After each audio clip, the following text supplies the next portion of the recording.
So, your uncle. What's wrong with him? He's possessed. As in the devil? Something like that. He says a dark man is following him, watching him at all times.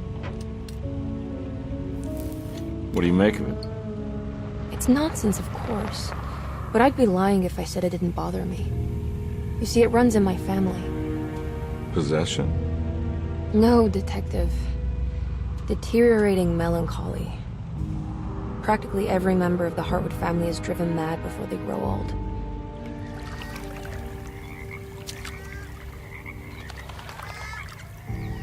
But Jeremy didn't kill himself. Is that why he's at your setup? Despite being convinced that he is truly possessed, he decided to put his last chips on Dr. Gray and his psychoanalysis, figuring he might stumble upon some cure.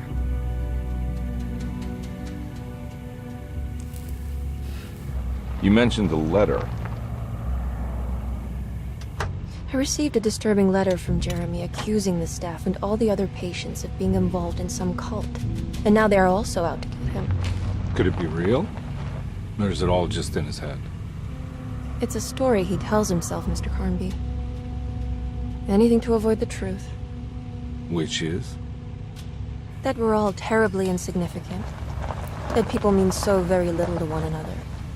That there is no one out to get Jeremy Hartwood because he isn't worth getting. Here we are.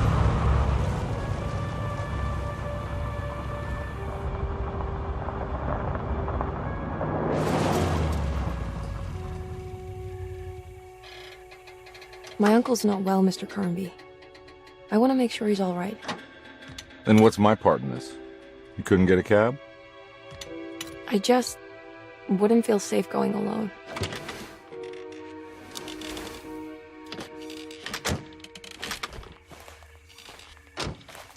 Did you bring a gun? Yeah. You think it'll actually come to that? No. But you might need to wave it around depending on how agreeable the staff will be. What exactly are we gonna do when we find Jeremy? I don't know. Let's just find him first.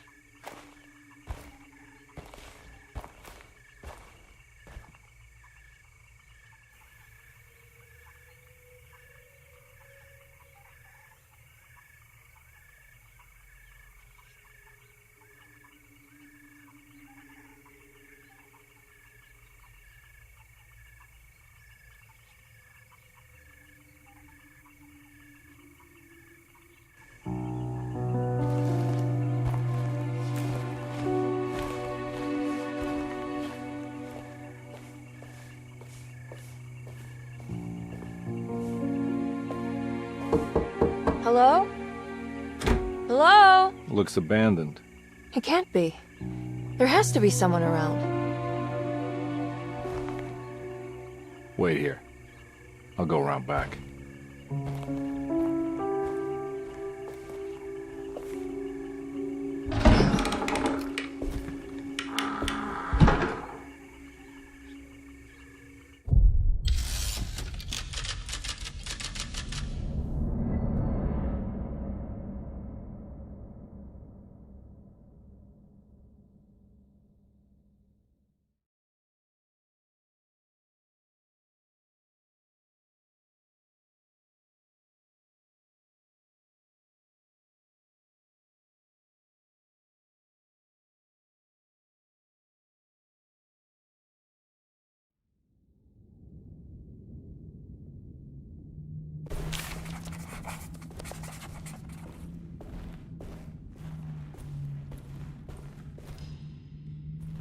Now what do we got here?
Nah, I'm not getting in there.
Huh?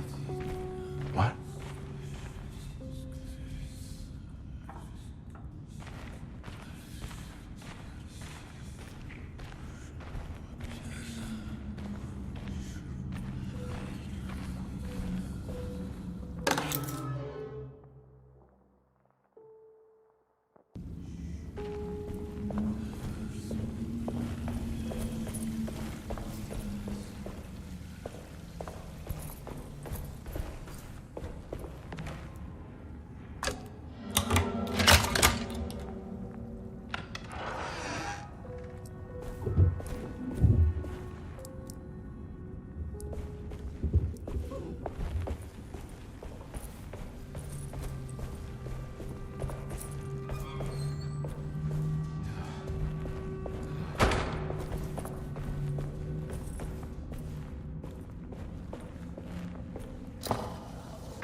Don't mind if I do.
What was that?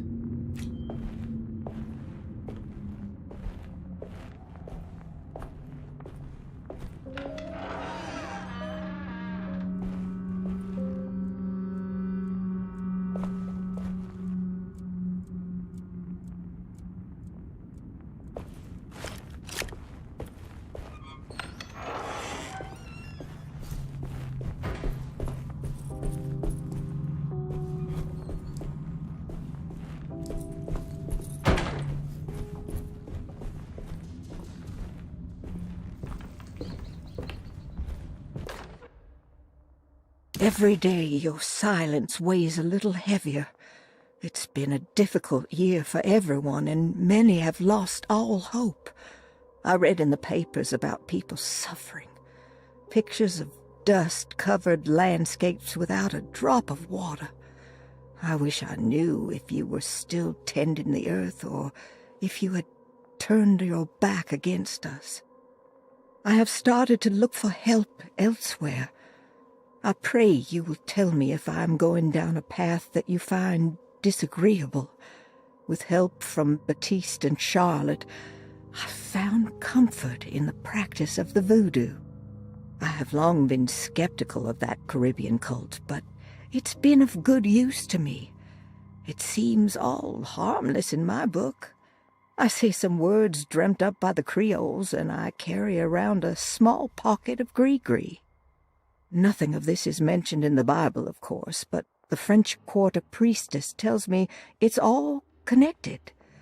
She says the Christian God is just one more perspective on the creator of things.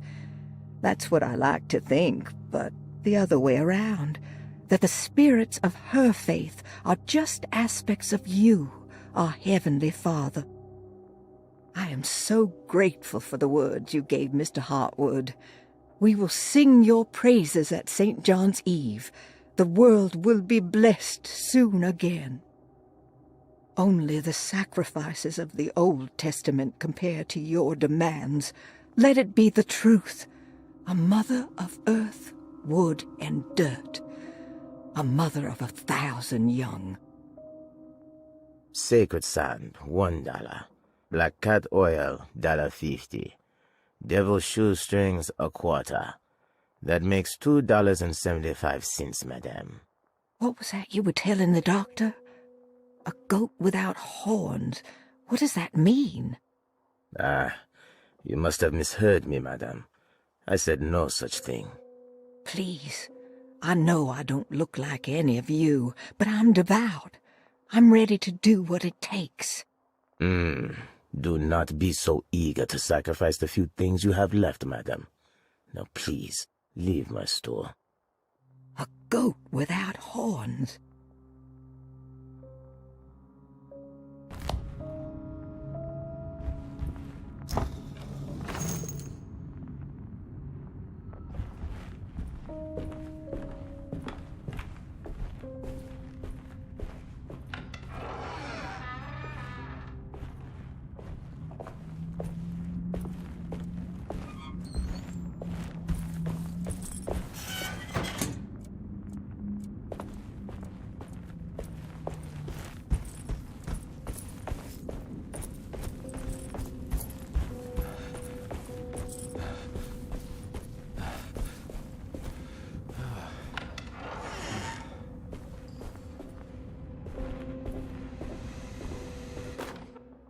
Please do not touch the boiler.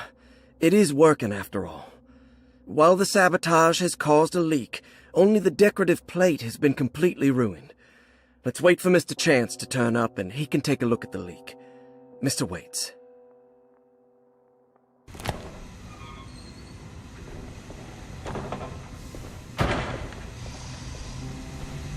That doesn't look safe.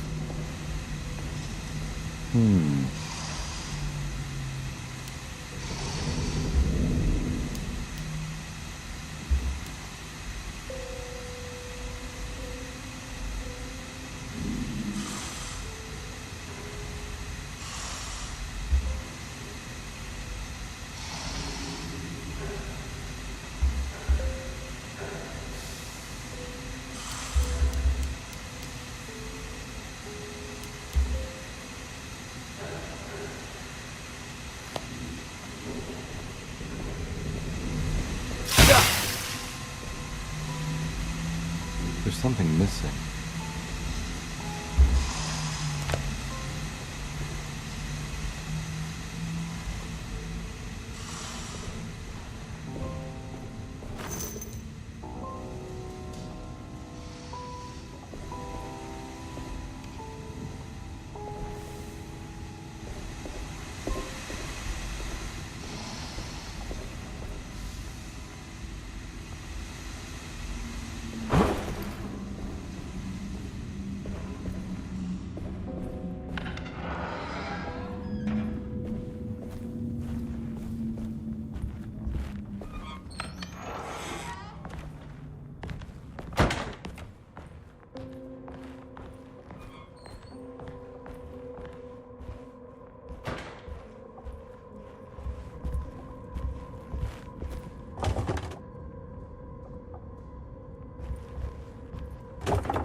Sunday, June 22nd.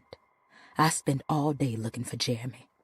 I should have cared for the others, but I'm scared that he will do something irreversible. Cassandra is upset that I didn't give her the latest shipment of pain medication that Waits brought from the post office yesterday. I would have given it to her, but the company didn't send a new key this time around, so the box is just sitting there on my desk. They must have figured we had plenty of their gimmicky keys by now. I only remember seeing one lately. Grace was playing with it inside the grand parlor. Unless it turns up by itself, it will have to wait. I have to figure out where Jeremy is. I think Jack knew something. That dog of his found a strange rot permeating the house. She's showing us, he said. Like those blots and streaks of fetid rot was talking to him.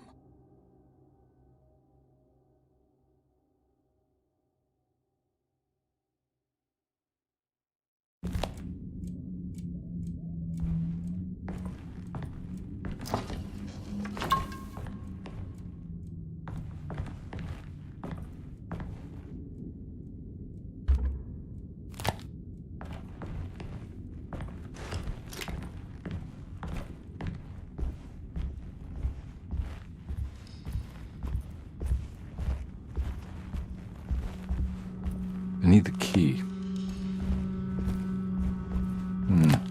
I need the key.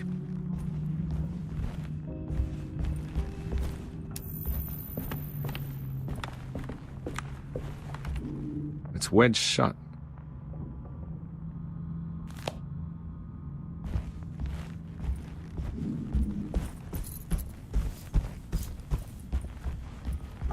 Looks important.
I need the key.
I'm not getting in there.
Huh.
Hey.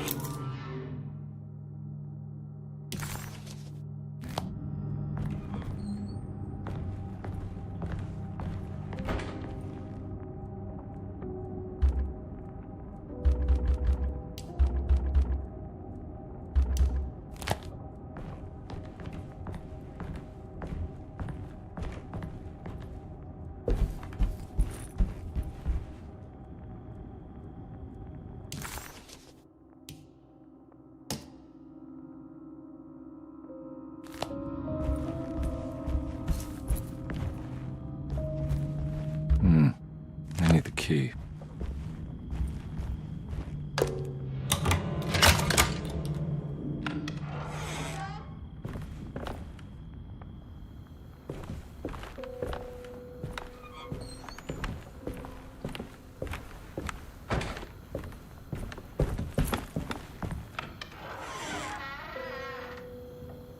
Oh.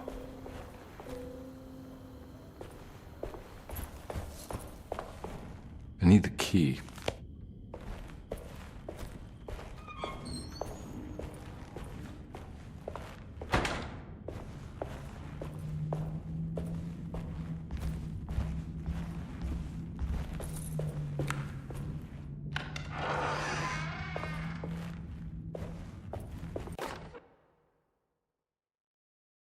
The Great Depression. President Hoover raises tariffs on over 20,000 imported goods in an act to protect American labor. Following the collapse of the Wall Street stock market on October 24 last year, American industry has suffered greatly. Thousands of companies have gone bankrupt and left a large part of the American workforce unemployed.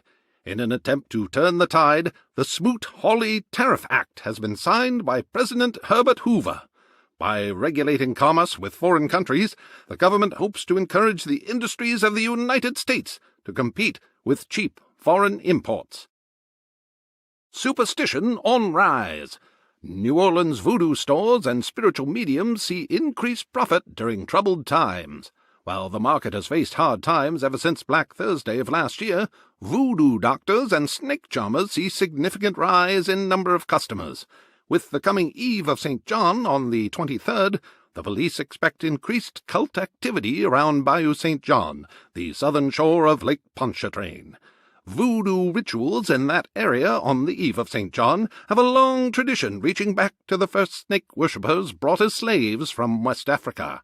During the 19th century, its practice was popularized by the legendary Marie Laveau, and has since been embraced by many of the Creoles and the surviving aristocracy of the French Quarter.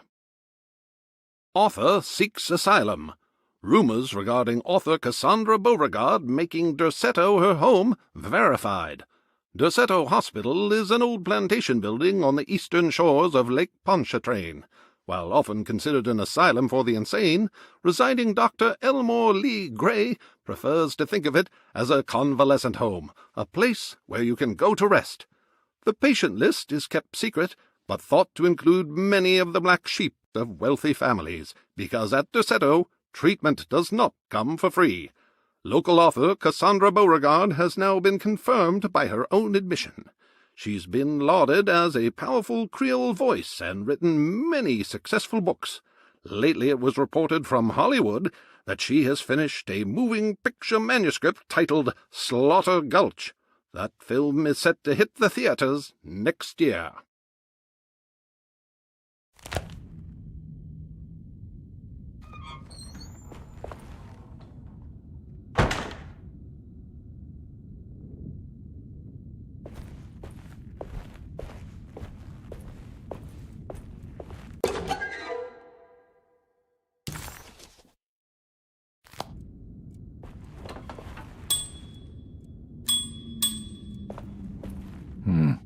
I need the key.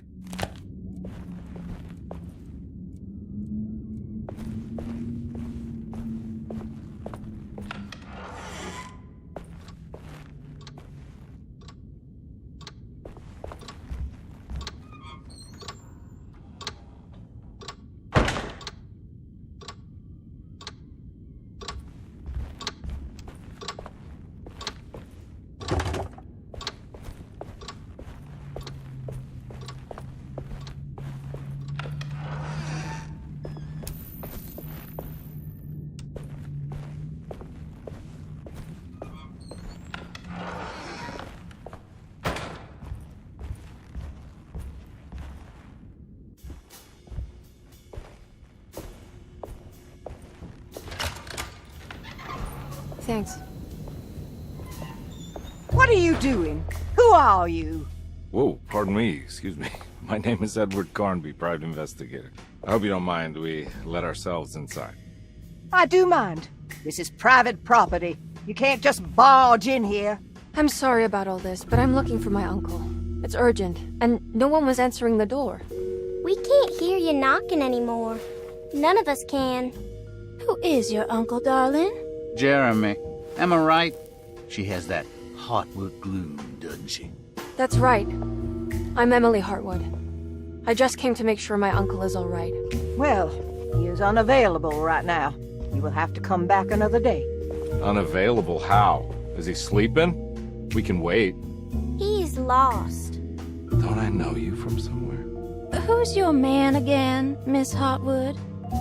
My name's Edward Carnby, private investigator. Splendid. Enough! All of you! Get back to your rooms! McCarthy, keep your eyes on the child. And you two, please leave immediately. Look, we're not here to cause any trouble. Just let us see the old man, satisfy the curiosity of my client here, and we'll be off. Jeremy has gone missing. There's no need to worry, but it might be some time before he turns up. The whole staff is looking for him. What? He ran off? I don't have time for any of this. Please, come back tomorrow. All right, in that case, we'll just wait in his room. You don't mind, do you? It's upstairs, right? Wait, you can't. Don't worry, we'll be discreet. In the corridor. It's the first door on your left. I'll tell Dr. Gray you're here. Excellent. Thank you, madam.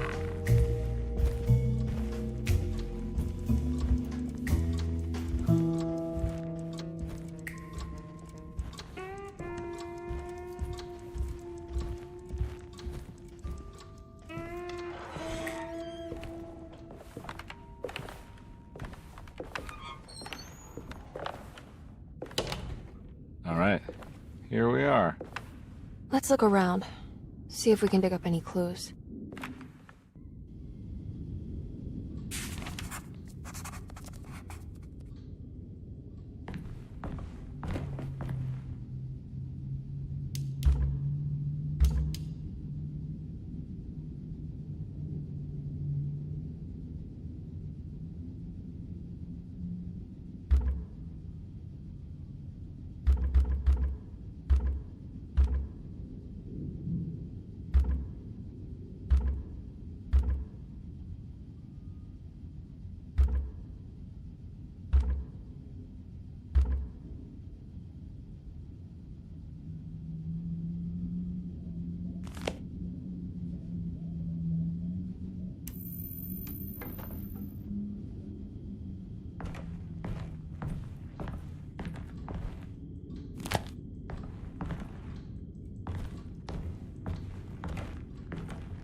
Anything important I should look out for?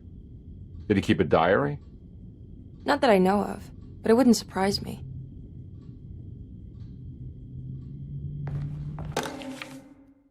Every night the dark man stands opaque at the threshold of my room, counting the days until my spirit spills out of my tired shape. Only his pallid mask shelters my remaining sanity. Staring directly into the face of that demonic sultan would surely sunder time itself. Would he have looked the same to my father as he struggled for his life? Does his veiled face haunt my niece quite the same way? I wish so that I could rest my soul in that sunburnt convent of Teruel. Would I find you there, Juan? Or Senora Perosi? Back from the beyond. Every night I hide from him, moving from one misshapen memory to another. Scenes conjured out of fantasy and delirium. Places I struggle to even paint. I wish I understood your death, Senora. Is there anything I could do for you but bury you in that bleak necropolis? That triumphant chapel rising above the ledges and the oven vaults shall be your sepulchre, where you may rest, and I shall weep.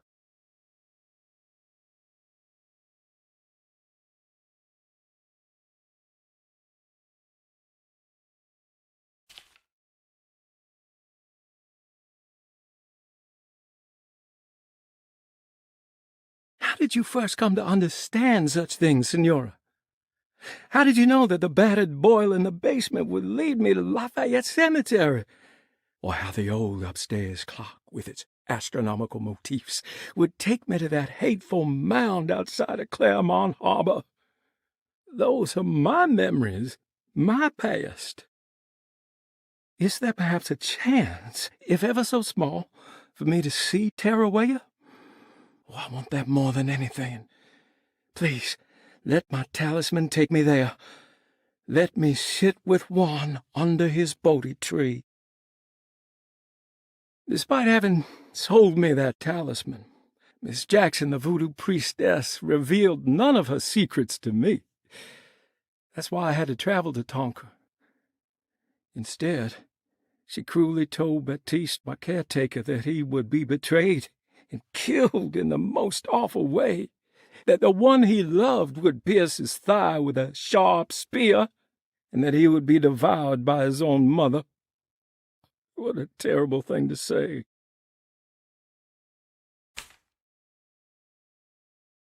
The people of Deseto are becoming dangerous. They do not understand what they are doing. I must do something to stop them. I tried talking to Dr. Gray, but he confuses my worries. He's caught up in treating me. How can he expect evil to be cured with medicine and conversation?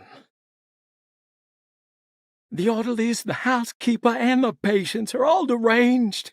They will call upon evil to enter this world. All will be lost. Everything.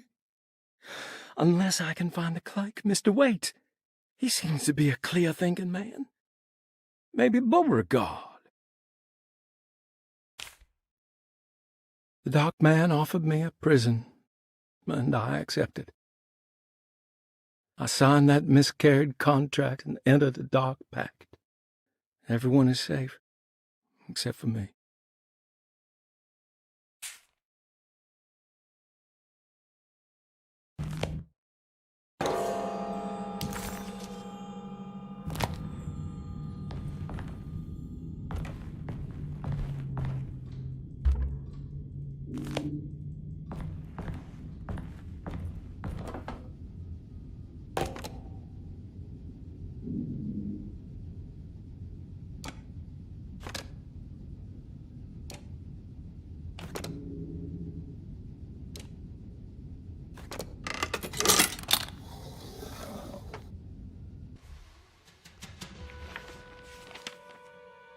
Hey, you know anything about this? Looks like some sort of talisman.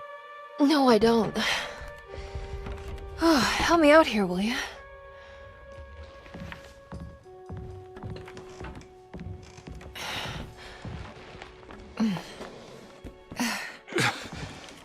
I would kill the guy, throw some of this stuff out.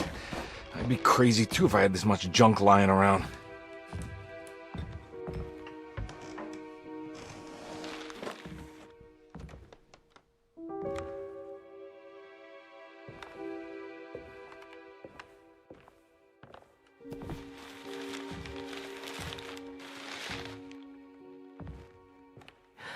Oh, wow. That's striking. I want to save this one.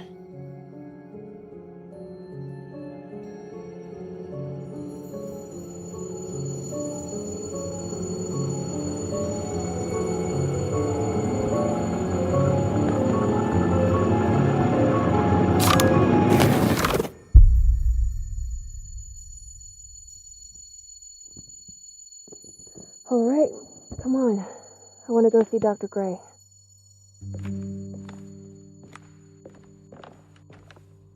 Come on, let's go. Yeah, I'm coming.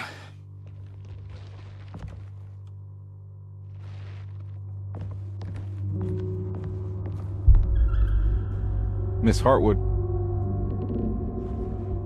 Emily?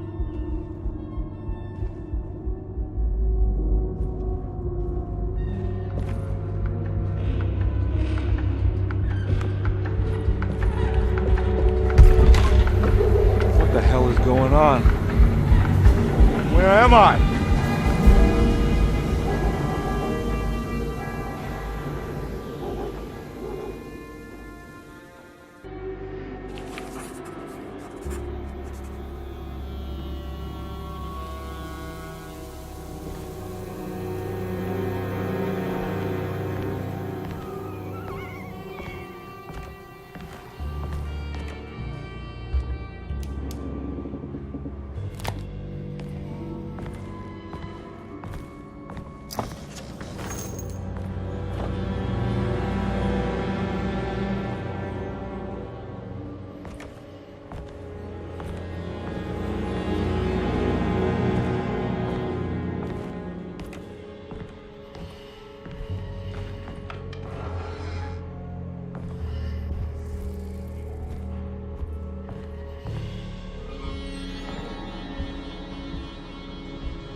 God!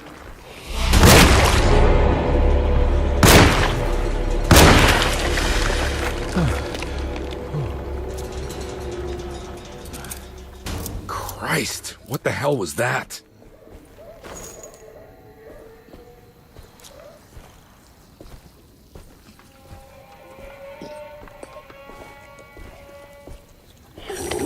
Ah!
What the hell is going on?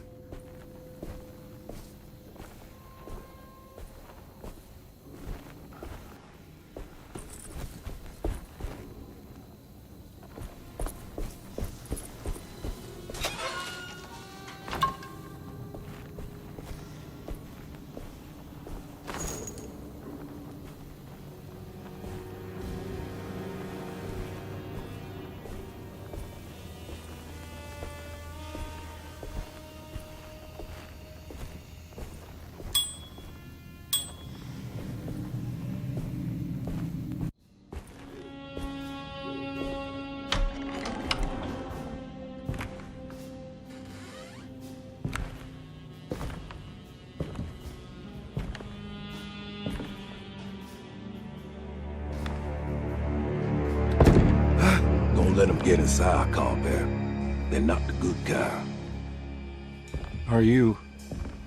Is this your store? There are no owners here. We both strangers in Jeremy's store. Jeremy did this. How? The pact with the dog man. Jeremy warned us, but we didn't think much of it. I'm Detective Edward Carnby. I was hired by Jeremy's niece to find him. Oh, yeah? How much she paying you? $150. She's sure getting her money's worth tonight.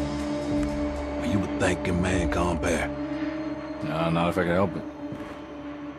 You know, I think Jeremy's hiding in a way we can't find him. He has this juju necklace that guides him.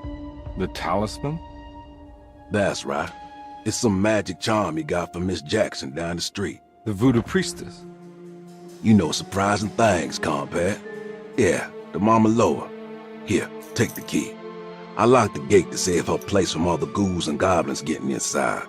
Maybe if you go there, you can find some clues to show you the way. Thanks. I'll have a look.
What?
I recognize this place. It's Miss Jackson's seance parlor.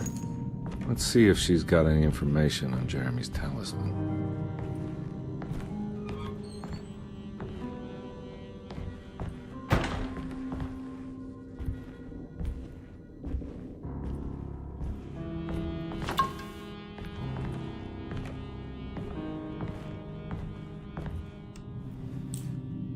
It's the talisman, like the one in the painting.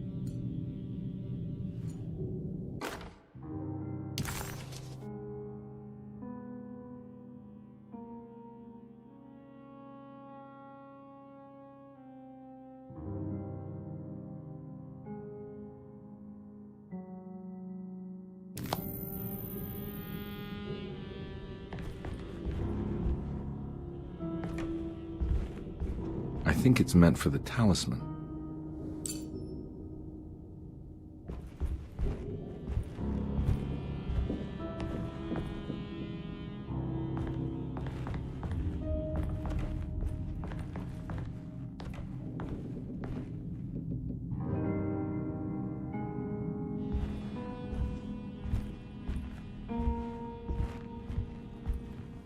I think it needs numbers, like coordinates. Maybe there's something in Jeremy's notes.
It's showing something. A place? Where is that?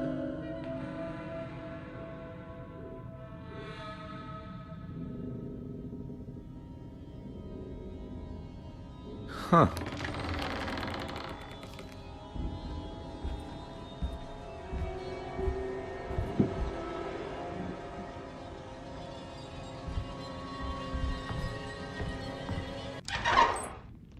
Detective, I was wondering when you were going to show up. Mrs. Thompson told me you were here. I understand you are working for Jeremy Hartwood's niece. Yeah, I guess so. I mean, you're not wrong. We came here for her uncle. I just didn't expect... I didn't expect this. You are Dr. Gray, right? That's right. You don't happen to have some identification, Detective. I'm not keen on having strangers prying into my business. Oh, Detective Edward Carnby, Decatur Street, New Orleans. Enjoying the Vieux Carré, Detective? Those old French quarters, the voodoo people, the gangsters. I'm sure you live an exciting life. Well, it's not quite like the stories, Doc. Just trying to make a living. Aren't we all making a living? Well, welcome to Deseto, Detective. I hope your time here will be useful. Now, what can I do for you? Why don't you tell me where I can find Jeremy Hartwood?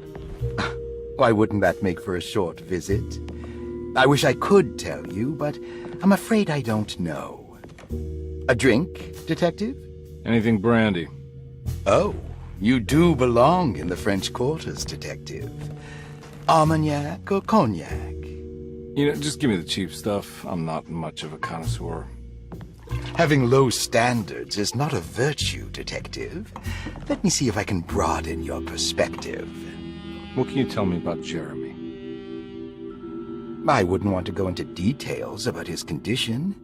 Doctor-patient confidentiality. I'm sure you understand. Sure, but he is crazy, and he's gone missing. Why?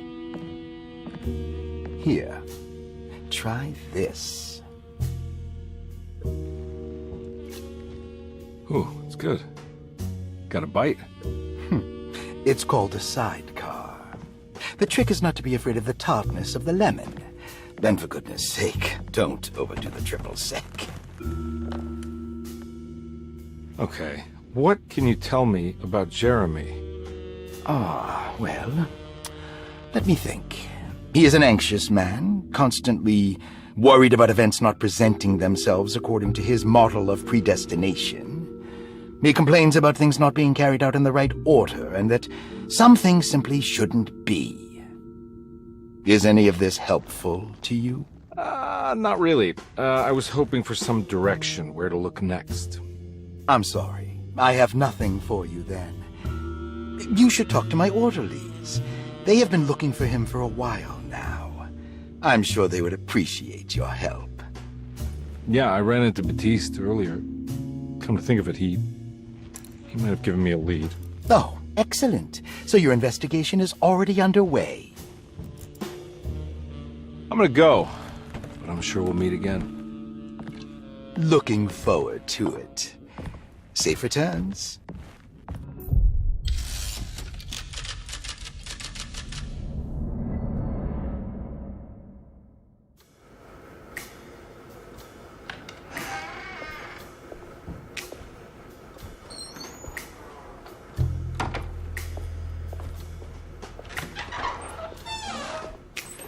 Detective Carnby, where did you go? I was just talking to Dr. Gray. You disappeared. No, it's not what you think. Have you found anything strange going on here? Yes. Everyone is being incredibly evasive and I can't figure out why. No, I mean something you can't explain. Paranormal, even. Detective, I really need you to get yourself together. I can't do this alone. Forget it. I'll figure it out. Do you want to come see Dr. Gray? No, I want to try something out. With this talisman, I think I can follow Jeremy to the place he mentioned in the book. What was the name? Do you remember something Spanish? Tarawea. Yeah, that's where I need to go. Detective, are you gonna be all right? Yeah, of course. Go talk to Dr. Gray. We'll rendezvous later.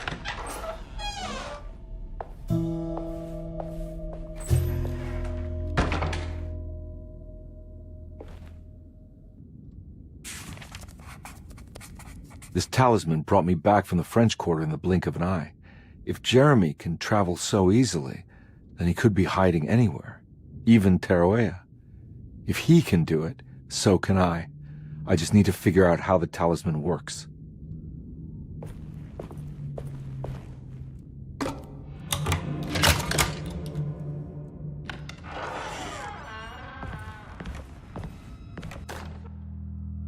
Saw your notice in the boiler room. You should know Mr. Chance won't be coming back. I got no business being in there myself, but you can take a valve from the wine cellar if you want to try to stop the steam pouring out. Be careful.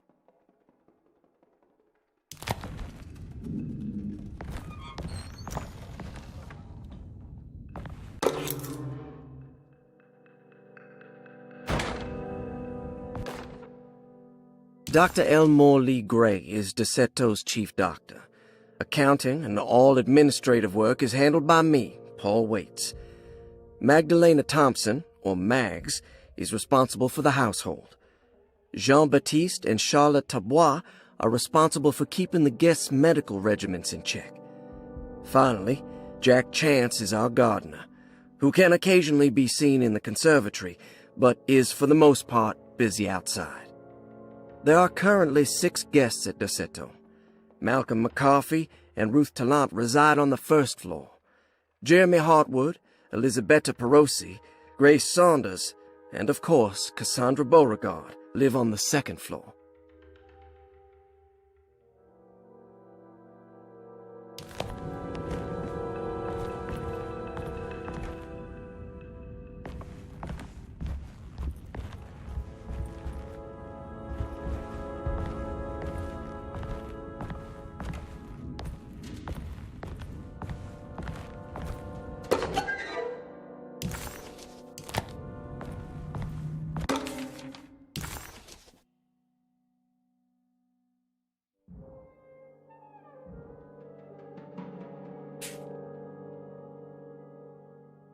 Cassandra Beauregard, the beloved author. Very exciting, isn't it? What do you want to put down for reason for admission? What her agent told us. Cassandra suffers from writer's block and needs to finish her moving picture script before the end of June.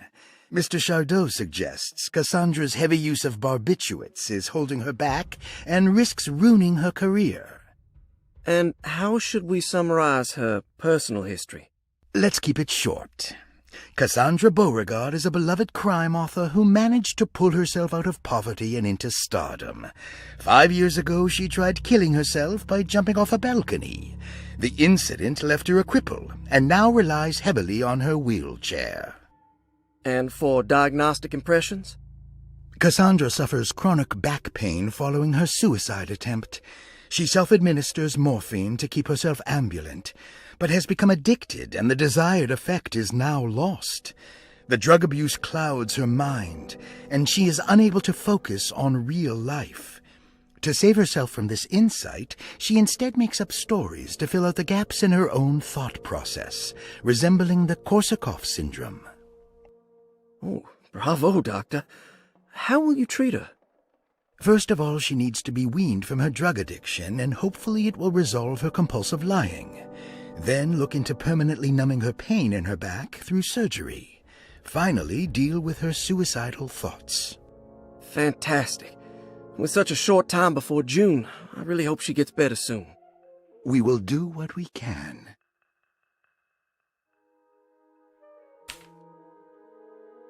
Grace Saunders, 11 years old.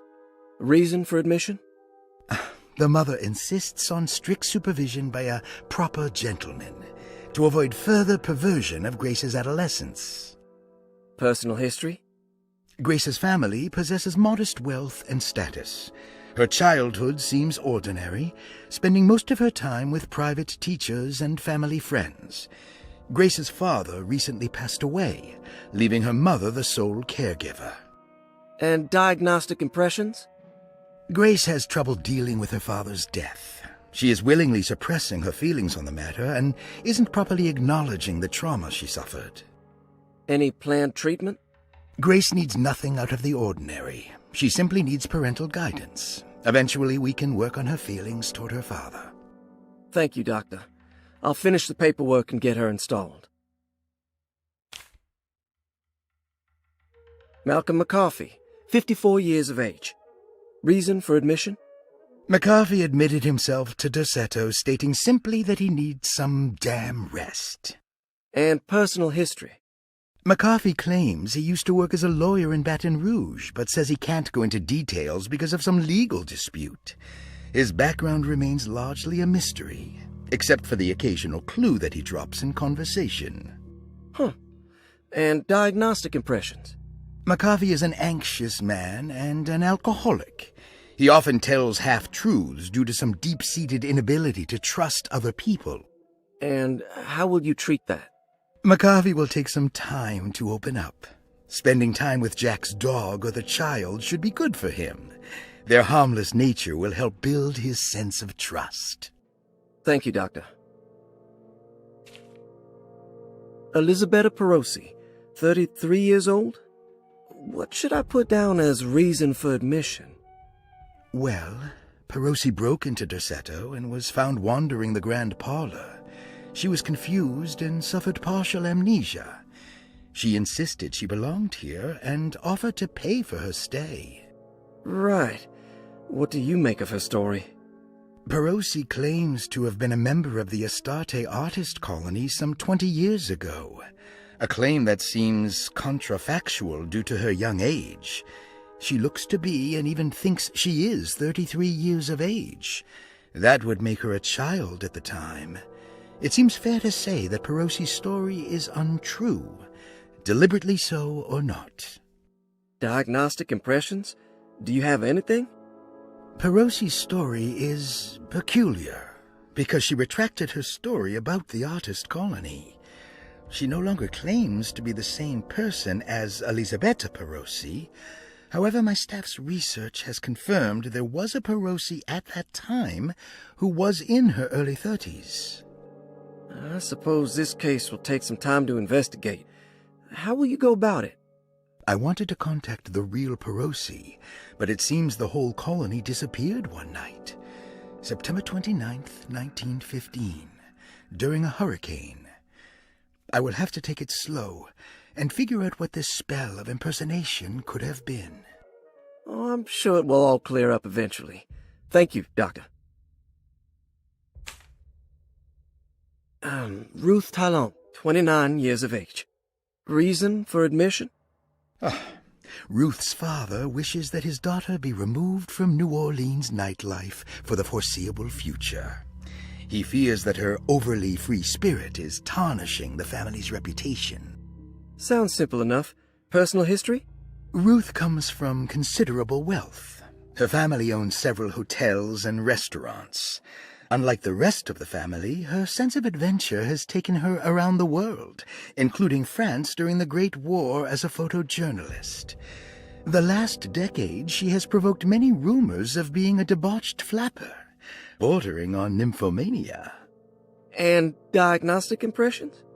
Despite her father's frivolous reasons for her to be admitted, Ruth does seem to provide an interesting case.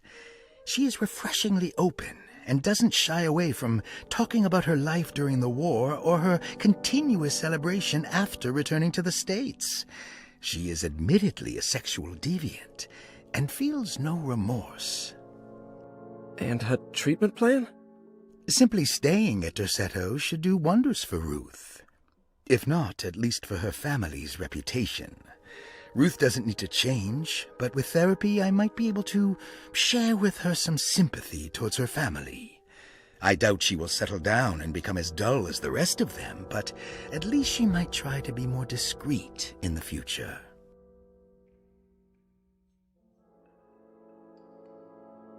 Looks like all the patients are accounted for, except for Jeremy.